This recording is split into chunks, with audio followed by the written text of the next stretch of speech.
Assalamualaikum warahmatullahi wabarakatuh. Kembali lagi di Koma, kumpulan obrolan informatif bersama saya Madin Martika Pustia. Di sini saya sebagai host dan tidak sendirian. Di sini bersama narasumber yang keren dan kece, tentunya dari background yang sangat menginspirasi kita semua. Silakan untuk kakaknya memperkenalkan diri. Oke. Assalamualaikum warahmatullahi wabarakatuh. Nama saya Saiful Bahri. Saya alumni Fisika UIN Maulana Malik Ibrahim Malang angkatan 2012. Sempat berproses bareng dengan sahabat-sahabat Fisika UIN Malang dan sekarang aktivitas di Jakarta jadi staf ahli anggota DPR RI Komisi 4. Terima kasih.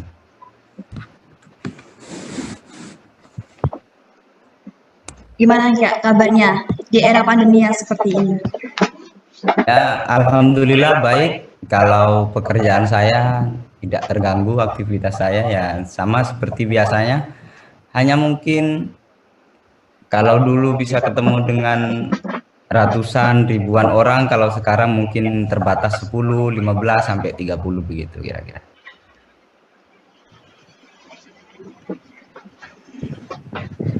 Kalau kesibukan tetap aktif ya Kak untuk hari-harinya?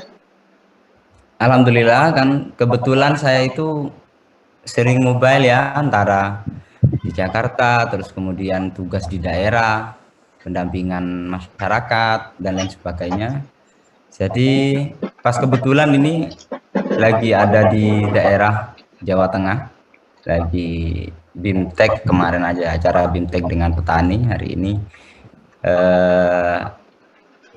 Istilahnya kegiatan-kegiatan saya seputar tentang pendampingan petani, terus kemudian tentang soal kebijakan dan lain sebagainya lah. Kalau ngomong fisika mungkin di luar itu, saya kira. Ya. Oke, sebelum kita akan membahas lebih lanjut tentang pekerjaan, mungkin kita bakal flashback dulu kali ya Kak. Masa-masa kuliah kakaknya. Alasan kakak memilih jurusan fisika daripada yang lain itu kenapa ya Kak? Kalau boleh tahu nih.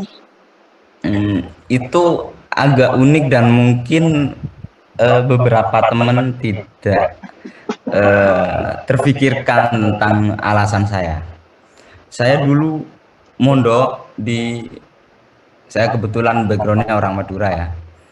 Yang jelas kalau Madura itu backgroundnya tentang kesantrian lah kira-kira. Saya dulu layaknya seorang santri mau kuliah kira-kira begitu. Kalau udah mondok di pondok pesantren salaf tentu pengen mendalami satu keilmuan sehingga saya itu bisa fasih dan faham tentang keilmuan itu. Satu ketika saya pamit ke kiai untuk kuliah kira-kira begitu dan saya mengutarakan bahwa nanti akan mengambil satu jurusan yang kira-kira berhubungan dengan agama, PAI mungkin, terus tafsir hadis mungkin, atau usuluddin mungkin dan lain sebagainya. Tapi satu hal yang istilahnya sampai sekarang itu baru terasa bahwa itu sebagai amanah sekaligus challenge bagi saya ketika kiai bilang bahwa orang mencari ilmu itu niatnya ada dua. Yang pertama niat menghilangkan kebodohan, yang kedua adalah istilahnya mencari ridha Allah. Yang kira-kira ilmu yang belum kamu pahami betul itu kamu ambil. Akhirnya padahal saya itu paling malas hitung-hitungan, paling malas matematika dulu di MA itu. Ya, sekolahnya MA swasta juga. Ya, saya utarakan bahwa saya paling males fisika, biologi, kimia. Lah, kiai saya itu menyarankan untuk ngambil salah satu dari 3 jurusan itu. Aslinya bukan orang yang kemudian paham tentang kefisikaan, tapi ya kalau ngomong dasar-dasar pasti bisa lah.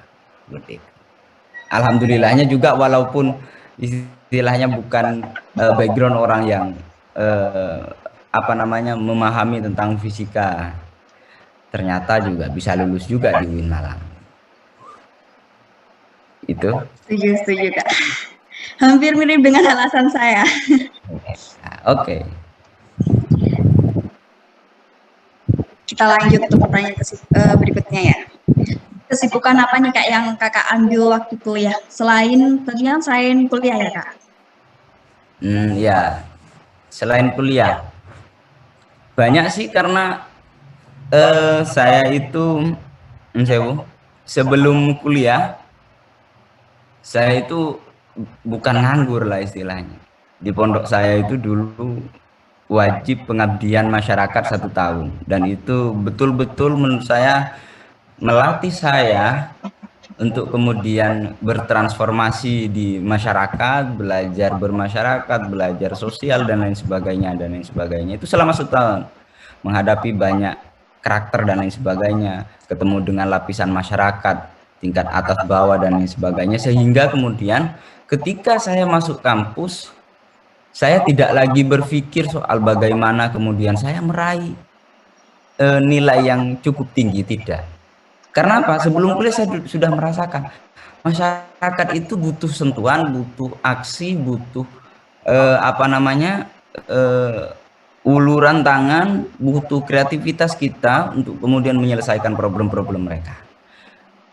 Tidak kemudian istilahnya menafikan ilmu-ilmu textbook ya, tetapi yang dibutuhkan masyarakat adalah kerja nyatanya itu, gitu loh.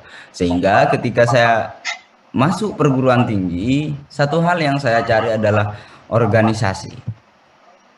Kenapa organisasi? Bagi saya organisasi cukup melatih banyak talenta, cukup bisa melatih banyak karakter, karena di organisasi itu kamu akan bertemu dengan banyak karakter, banyak latar belakang, mungkin banyak hal yang kemudian bisa kamu coba di sana. Jadi kalau bagi saya kuliah, organisasi itu 2 hal yang tidak bisa dipisahkan. Saya bisa kuliah karena saya pengen berorganisasi. Nah, tetapi kalau saya tidak kuliah, saya tidak bisa organisasi. Artinya 2 hal tidak bisa dipisahkan dan itu diraih di bangku kuliah. Itu sih yang saya rasakan, dan luar biasa lah. Saya organisasi di Malang bangga banget, kuliah di UIN Malang bangga banget, banyak orang yang kemudian saya kenal dan sampai sekarang masih menjadi bagian yang kemudian ya melengkapi segala proses saya sampai sekarang.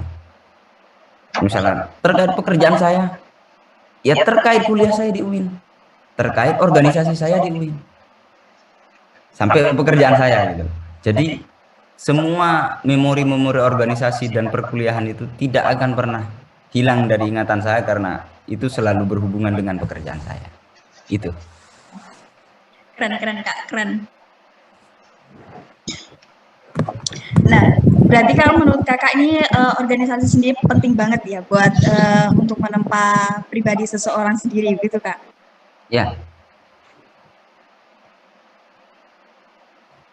Kalau menurut Kakak nih, bagaimana memilih organisasi yang bagus? Soalnya kan banyak banget nih, mulai dari OMIK dan OMEK, baik di luar kampus maupun di dalam kampus.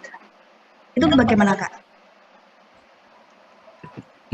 Memilih organisasi. Yang pertama, menurut saya setiap organisasi tentu kemudian punya visi misi yang sama baiknya, sama mulianya, sama progresifnya, kira-kira begitu. Cuma orang memilih organisasi yang pertama harus sesuai dengan fashionnya. Fashion sampean apa? Misalkan sampean senang bermasyarakat, sampean bisa mengukur organisasi mana yang kemudian berhubungan dengan masyarakat, atau kemudian hubungannya dengan soft skill. Misalkan ada UKM yang sudah ada gitu loh, terus ada organisasi ekstra kampus yang kemudian banyak melatih kamu juga. Itu juga menjadi pilihan-pilihan.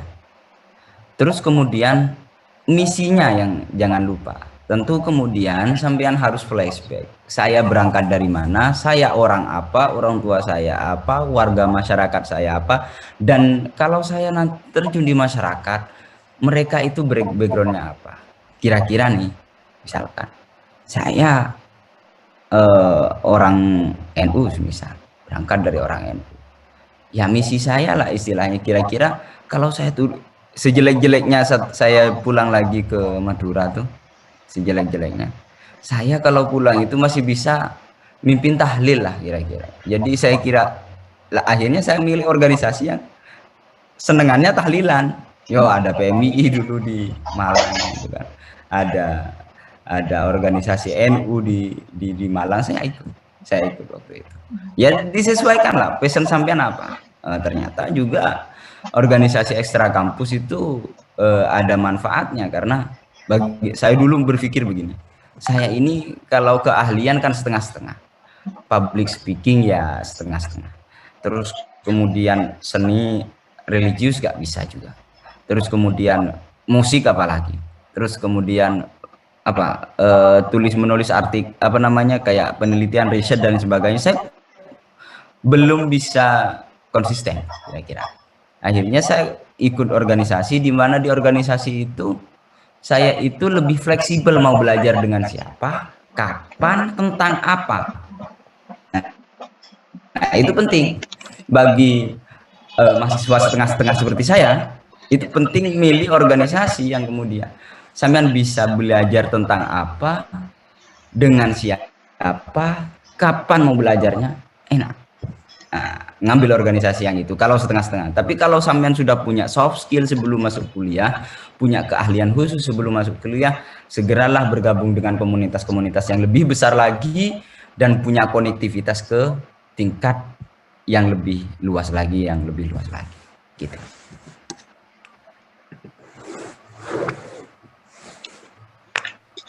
Karena organisasi sendiri penting nih. Nah, dari banyaknya organisasi yang kakak ikuti, pasti ada yang berpengaruh dong kak, dari diri kakak sendiri nih. Pengaruh organisasi ke diri sendiri dan ke dunia kerja itu apa ya kak?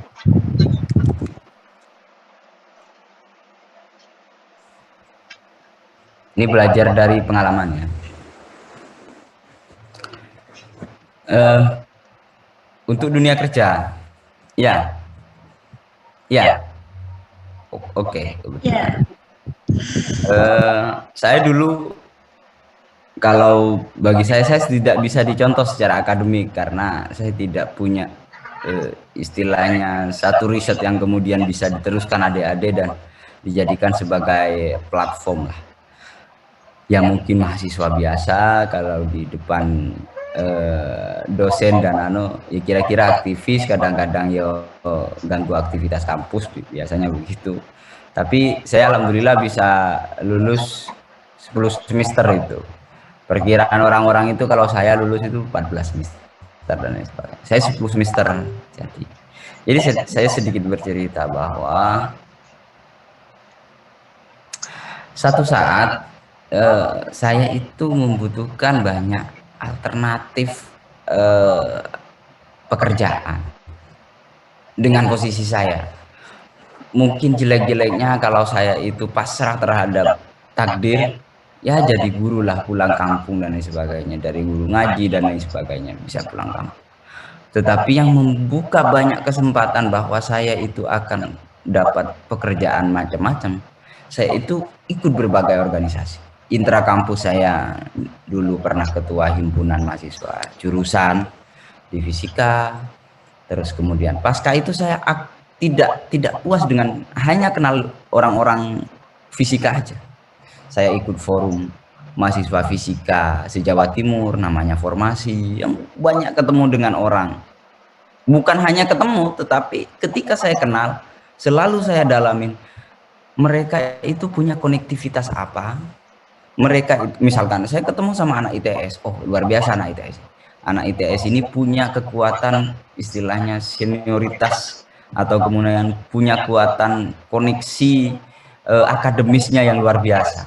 Banyak alumni-alumninya yang di kampus jadi dosen, yang jadi kerja di perusahaan-perusahaan BUMN dan sebagainya. Saya dalamin betul. Saya tanya, saya istilahnya setiap orang yang ketemu dengan saya yang dari fisika ITS, selalu saya tanya. Mereka itu punya kenalan senior mana, senior mana, senior mana. Nah, akhirnya saya baca, oh berarti lulusan mereka itu berkutatnya seputar ini, seputar ini, seputar ini, seputar ini. Jadi kalau semisal mau dompleng, kira-kira kita bisa masuknya ke sana, tapi mungkin tidak menjadi prioritas karena kita bukan alumninya. Gitu. Saya juga aktif di Ikatan Himpunan Mahasiswa Fisika Indonesia. Pada waktu itu 2015 saya ditunjuk sebagai Menteri Kaderisasi Nasional. Jadi menterinya fisika tapi di bidang kaderisasi, gitu, kira-kira. Saya menjabat selama 2 tahun. Dan selama itu juga saya memanfaatkan betul banyak kesempatan berkumpul dengan banyak karakter dan latar belakang kampus ilmu pengetahuan juga. Dan di situ pula kan saya dulu juga nggak betah di Malang tuh. Jadi misalkan ada seminar di Jakarta, saya mengatasnamakan mahasiswa ikut. Lah selama di Jakarta, ketika saya ikut acara, saya selalu mencari koneksi, senioritas, terus kemudian jaringan alumni dan lain sebagainya. Kebetulan waktu itu saya ikut acara IHMAFI di UI, pas kebetulan ada Munas IHMAFI. Habis itu saya nggak langsung pulang, tapi saya cari senior UIN Malang. Oh, pas kebetulan ada teman senior UIN Malang yang sudah punya kerjaan di sana, terus kemudian ngobrol banyak hal dan lain sebagainya, dan komunikasinya itu menjadi menjadi wasilah bagi saya, sehingga saya itu dapat pekerjaan yang jadi staf DPR dan jadi dulu kerja di NGO bidang pertanian lah. Itu istilahnya tidak pernah saya pikirkan saya bisa bekerja di situ. Nah, jadi semuanya itu bukan by design aslinya, tetapi dengan segala upaya kita agar kita lebih banyak punya relasi. Gitu. Kenal banyak orang bagus, tetapi kalau tidak dapat akses dari perkenalan itu, sampean rugi. Nah, jadi sampean boleh kenal saya, tapi kalau sampean nggak bisa, istilahnya saya dapat akses apa dari Mas Saifullah, itu satu hal yang kemudian semua aktivis harus belajar, gitu. Atau seluruh mahasiswa lah kira-kira. Sampean boleh hari ini, kenal itu, kenal orang IPB, kenal dosen A, kenal dosen B. Terus kalian itu bisa apa dengan dia? Nah, kira-kira. Aku kenal sama dosen UGM semisal, aku bisa apa kalau kenal sama dosen UGM? Itu yang harus difikirkan, bukan nyebut nama-nama orang yang sampean kenal, bukan itu. Itu tidak penting, tetapi akses yang bisa sampean raih dengan perkenalan, dengan pertemanan, persahabatan, perkawanan dan sebagainya. Itu sih. Menarik banget Kak, menarik banget. Dan aku secara pribadi kayak menambah wawasanku sendiri gitu. Oke. Kita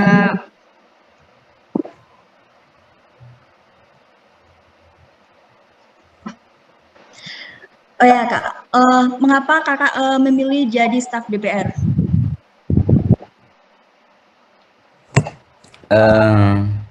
Sebentar, itu jawaban yang ya jadi sebentar.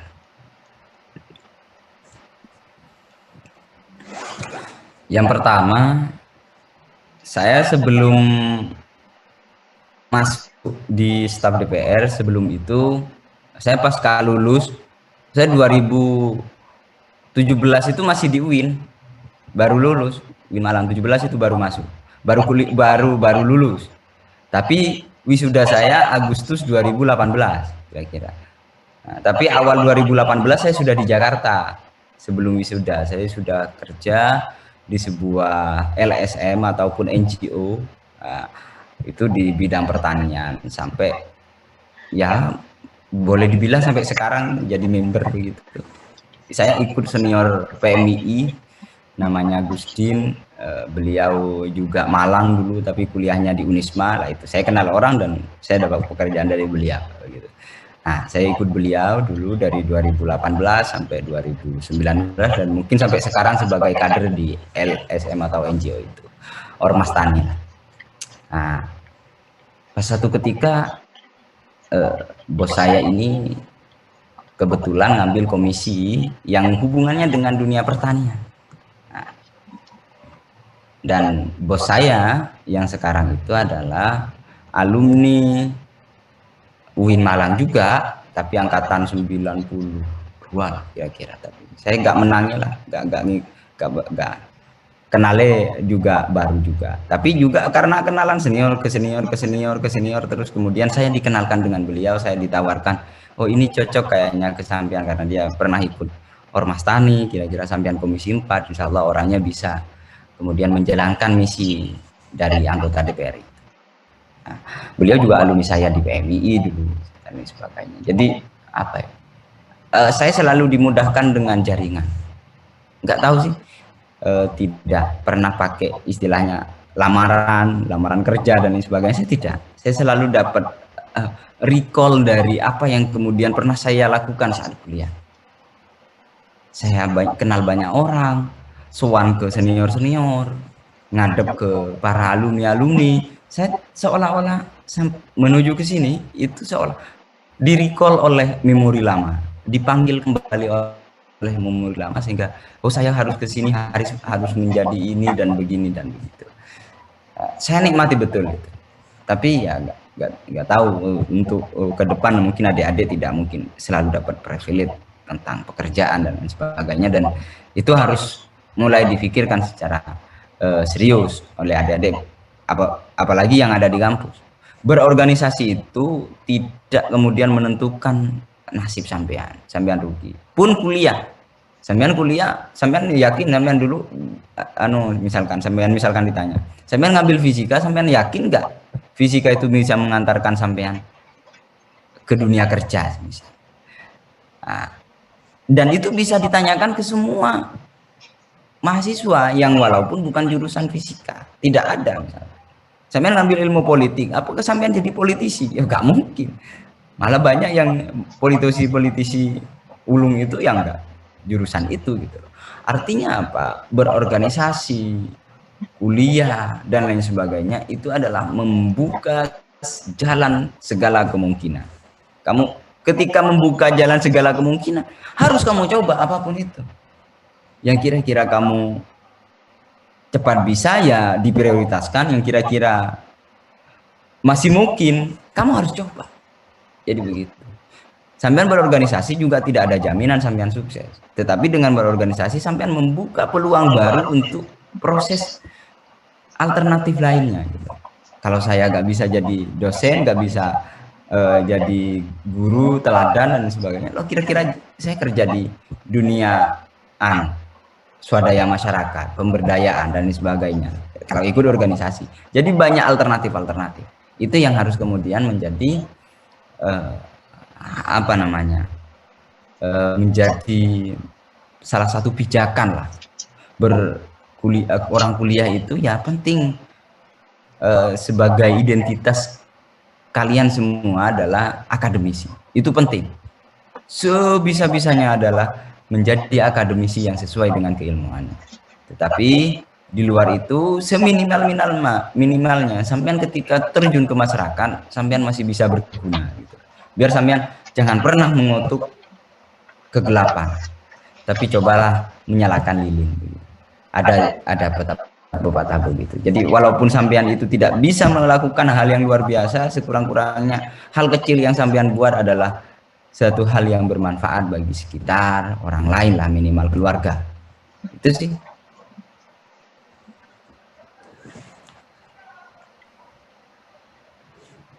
Ini mewakili pertanyaan teman-teman nih Kak. Tentunya banyak dari kita yang ingin jadi seperti Kakak nih.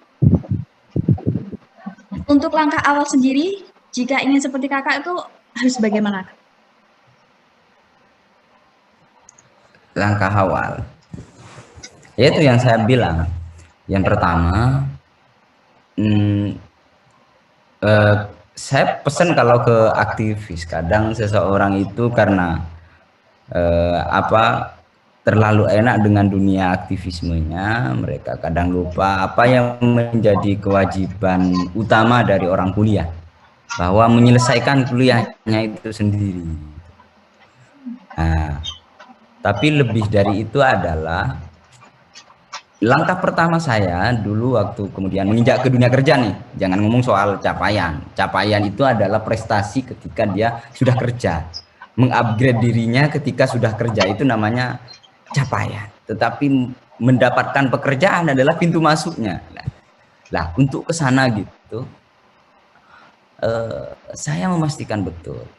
Kadang orang mengkritik saya itu kok enggak tepat waktu, sampai orang tua saya itu tanya, nah orang kuliah itu biasanya 4 tahun lulus, nah kamu kuliah apa kok sampai sekarang belum lulus? Dulu waktu itu udah semester 9 lah, dikomplain sama orang tua, padahal saya cuma apa namanya molor 1 tahun lah kira-kira, molor 1 tahun,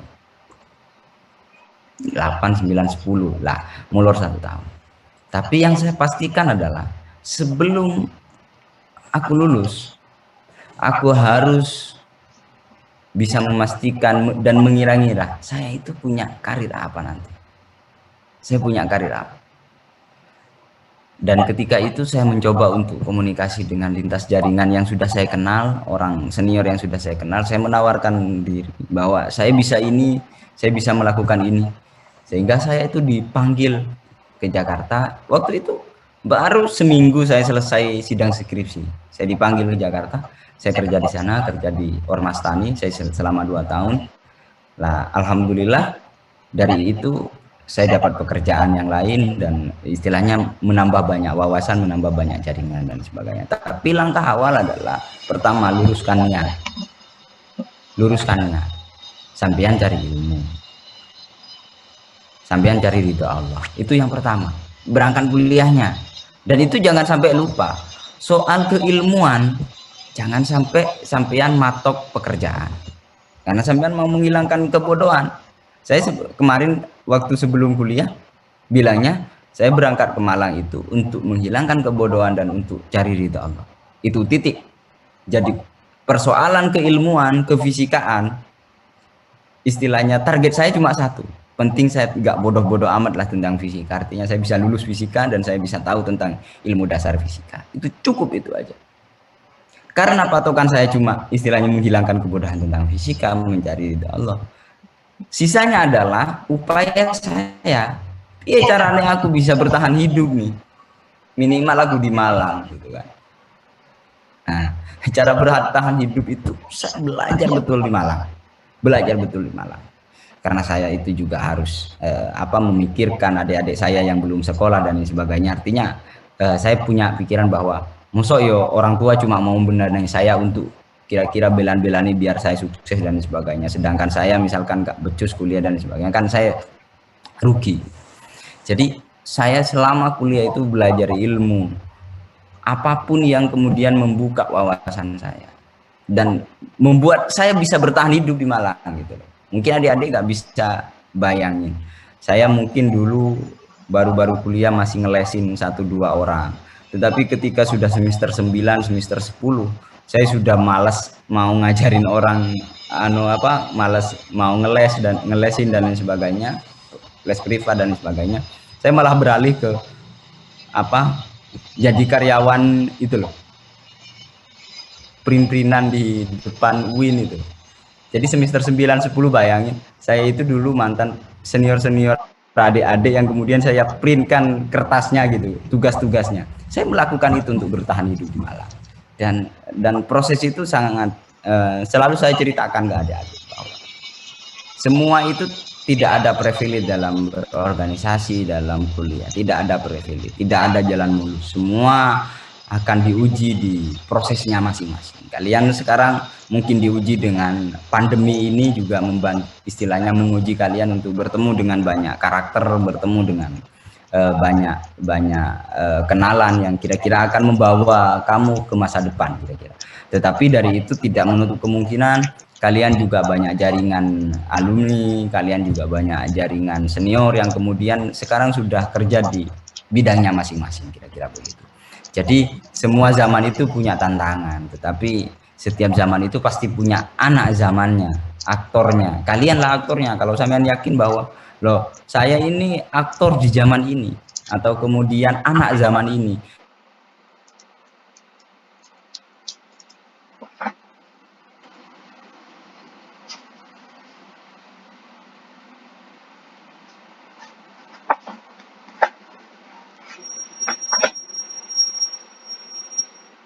kebaikan gitu sih.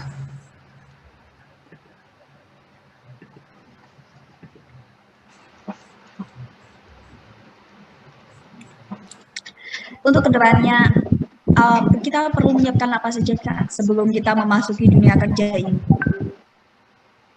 Mungkin dari Kakak. Oke.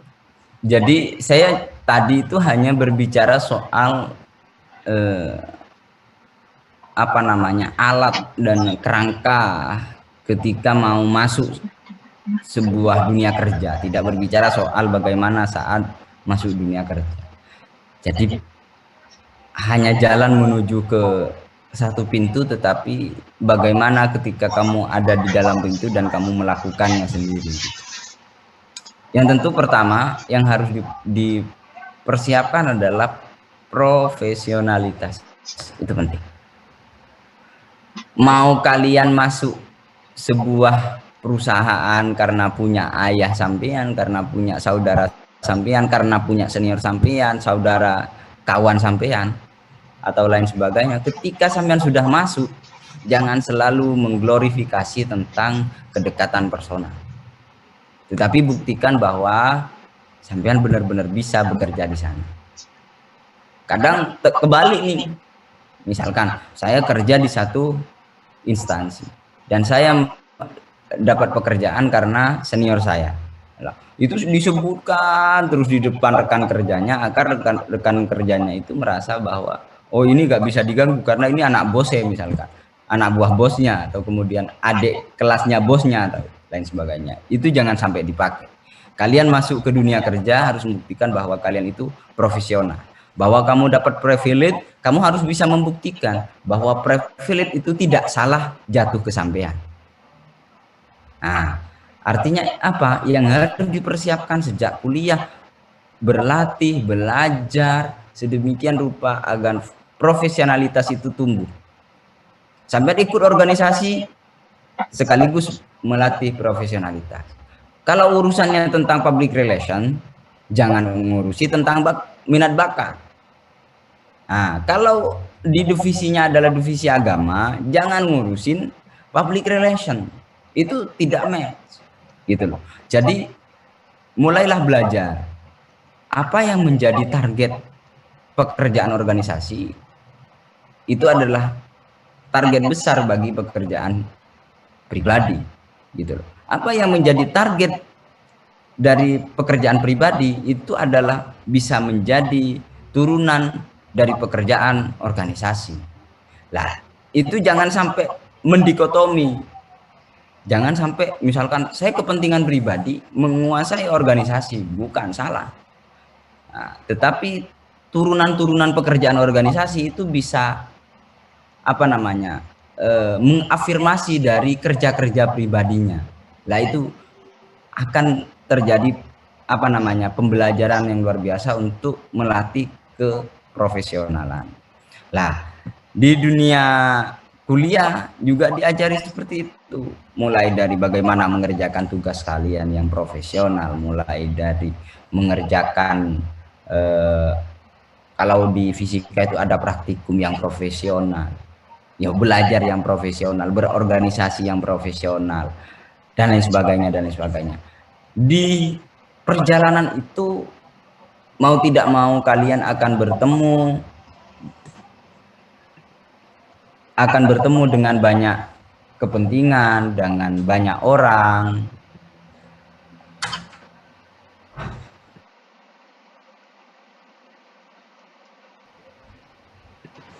Dengan banyak orang, oke, takib sebentar. Di pertemuan itu akan mengajarkan sampean bahwa perjalanan kehidupan itu tidak semudah kemudian apa yang sampean mau. Tetapi dalam kehidupan itu di satu ketika sampean akan dipertemukan dengan hal yang kompromistis. Sampean harus kompromi. Oke. Yo lek gak iso, kalau gak sesuai dengan apa yang aku mau, seminimal-minimalnya bisa begini. Seminimal-minimalnya bisa begini. Jadi selalu akan ada kompromi. Kalau ngomongkan ekspektasi, semua orang tidak akan mau hal yang jelek untuk dirinya. Tetapi ketika itu menimpa ke diri kita, oke, kita maklumi.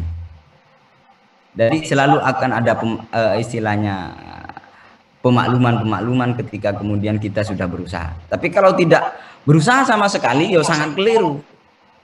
Gitu loh. Jadi di dunia kuliah itu adalah jenjang terakhir kalian belajar bermasyarakat, belajar berorganisasi, belajar ilmu pengetahuan, dan belajar tentang keprofesionalitasan atau profesionalisme. Nah, kalau sampean lepas dari kuliah baru mau belajar nih, ya bukan telat sih, cuma bagi saya sampean sudah dilewati banyak adik-adiknya lah kira-kira. Makanya selama kuliah, oke, kadang teman-teman itu berpikir begini, saya kuliah punya tanggung jawab agar saya cepat kuliah karena saya itu pengen orang tua saya cepat selesai lah tanggungannya untuk ngurusi anak dan lain sebagainya. Itu yang selalu menjadi pikiran adik-adik. Cuma harus menjadi komitmen. Ini juga akan melatih istilahnya ketangguhan adik-adik juga. Harus menjadi komitmen. Komitmennya apa? Kalau saya molor 1 tahun, setengah tahun, atau 2 tahun, atau 3 tahun, maka tanggungan orang tua bukan, istilahnya tanggungan orang tua tentang kuliah saya sudah purna.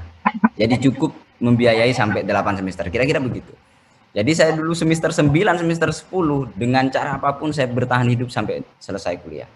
Lah, tetapi dari itu saya punya alasan kenapa saya sampai molor dan lain sebagainya. Saya punya alasan ke orang tua. Saya memastikan betul istilahnya segala bentuk infrastruktur pemikiran saya, terus kemudian jaringan saya, keilmuan saya benar-benar matang sebelum saya kuliah. Jadi sebelum saya lulus. Dan ketika saya lulus, saya sudah siap dengan segala risiko, dengan segala kemungkinan, saya akan tetap bertahan hidup di situ. Kira-kira begitu. Gitu.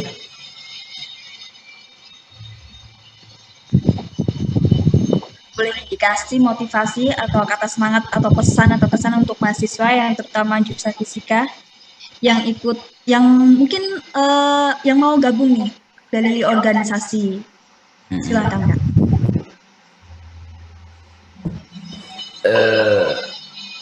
Jadi pesan saya bahwa kuliah, organisasi itu dua hal yang tidak bisa dipisahkan. Sampean ngomong anti sosial atau kemudian mau orang saya introvertnya kalau sudah masuk dunia kuliah adalah pintu kepastian terakhir sampean itu bisa masuk dunia kerja. Intinya yakinlah bahwa kalian itu bisa berbuat sesuatu di satu saat, gitu loh. Sampean bisa berbuat sesuatu di masa depan karena keyakinan itu akan memotivasi sampean. Yakinkan dulu, yakin aku nanti habis lulus ini minimal aku jadi dosen lah kira-kira. Lah kalian yang akan terpikir adalah bagaimana meningkatkan kapasitas agar sampean bisa profesional di bidang akademik, kira-kira kan begitu. Yakin dulu, yakin bahwa satu saat sampean itu akan berguna, sampean itu akan termotivasi dengan itu, gitu loh.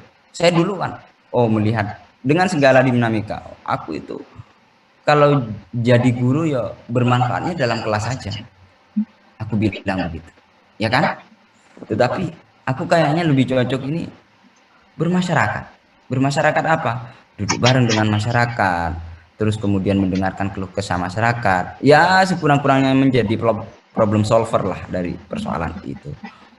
Aku aku gak pernah memikirkan bahwa suatu saat gak ngira bahwa suatu saat aku terjun di kebijakan dan duduk bareng dengan petani. Sekarang istilahnya mobile 3 kabupaten di daerah Jawa Tengah, Seragen, Wonogiri, Karanganyar, ngurusin kepentingan petani dan lain sebagainya. Dulu itu gak ada gambaran. Cuma aku punya keyakinan aku itu akan bermanfaat dengan masyarakat istilahnya. Lah, itu yang akan memori yang mengantarkan saya.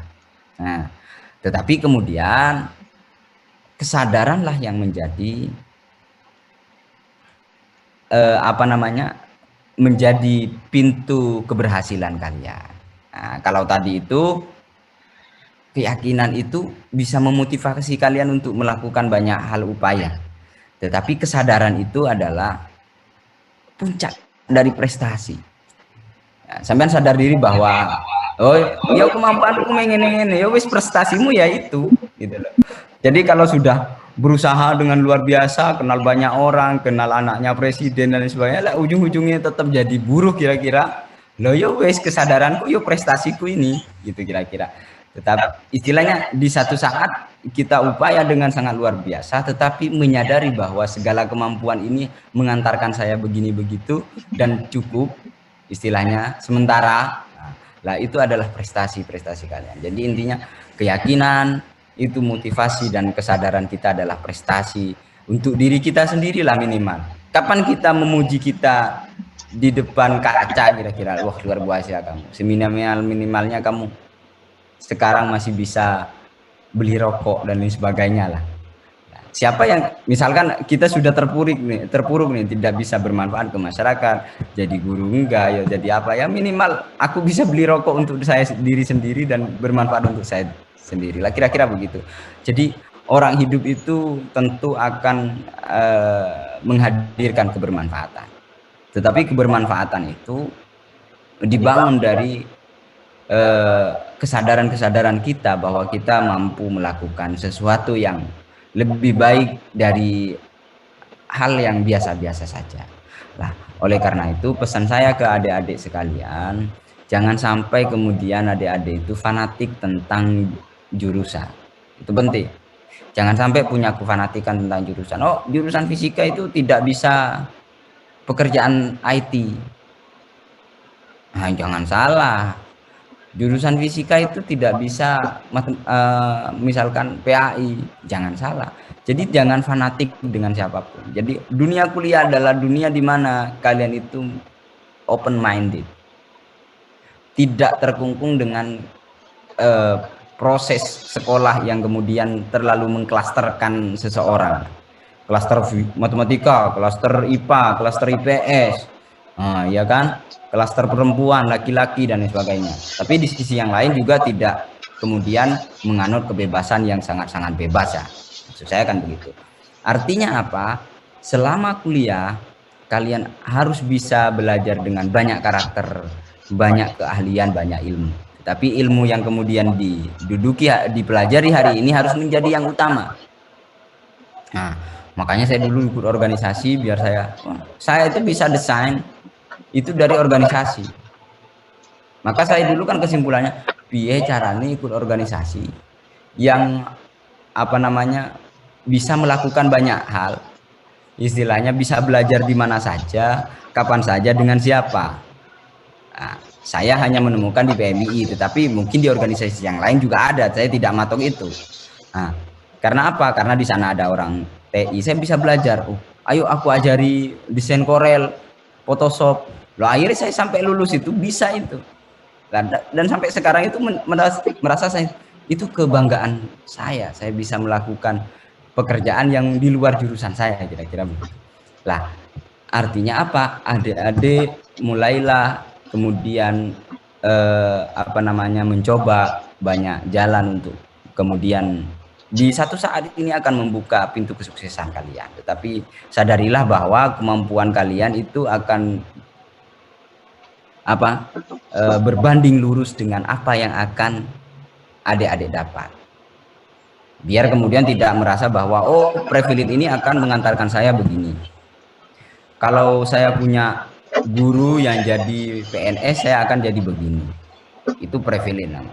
Itu harus dikesampingkan. Kalau soal privilege itu bisa dipakai, bisa tidak dipakai. Bisa dipakai, bisa tidak dipakai. Tetapi kemampuan kalian untuk siap kerja di dunia kerja nantinya itu akan mengantarkan kalian ke kesuksesan itu. Itu sih menurut saya. Belajar organisasi penting, belajar akademik lebih penting lagi tentunya. Kemudian bermanfaat itu adalah puncak dari kesuksesan. Nah, gitu. Terima kasih. Oke. Berarti intinya mengasah skill tentang apa yang sudah kita yakini gitu ya, Kak? Ya, iya. Harus punya keyakinan itu. Baik, terima kasih untuk Kak Saiful Bahri sudah meluangkan waktu di Koma kali ini. Ya. Untuk berikutnya kita adakan sesi dokumentasi dulu ya, Kak. Ya, ya.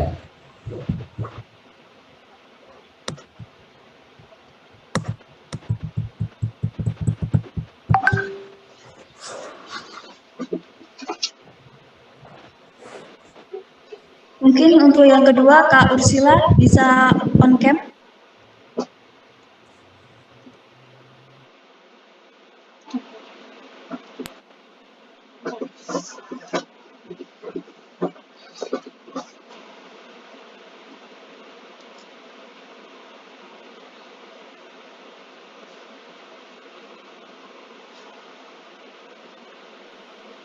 Baik, terima kasih. Untuk Kak Saiful Bahri, terima kasih banyak Kak udah sharing di Koma kali ini. Boleh untuk melanjutkan aktivitasnya lain. Assalamualaikum warahmatullahi wabarakatuh.